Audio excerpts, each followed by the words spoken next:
রাষ্ট্রের যৌক্তিক সংস্কার শেষ করার পরই অন্তর্বর্তী সরকারকে জাতীয় নির্বাচন দেওয়ার আহ্বান জানিয়েছেন জামাত ইসলামীর কেন্দ্রীয় সেক্রেটারি জেনারেল অধ্যাপক মিয়া গোলাম পরওয়ার। দুপুরে রংপুরের একটি মিলনায়তনে বৈষম্য বিরোধী ছাত্র জনতার আন্দোলনে শহীদদের পরিবারের সাথে মতবিনিময় সভায় প্রধান অতিথির বক্তব্যে তিনি একথা বলেন।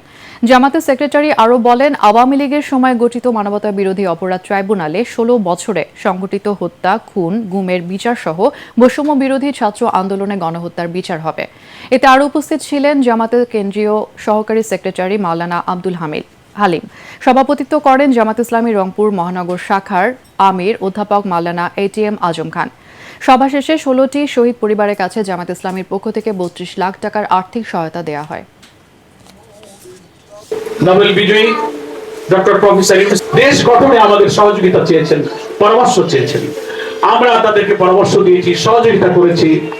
আমরা বলেছি একটা ক্রেডিবল, পার্টিসিপেটরি, ইনক্লুসিভ একটা নিউট্রাল ইলেকশন, ফেয়ার ইলেকশন দেওয়ার জন্য আপনারা চেষ্টা করেন।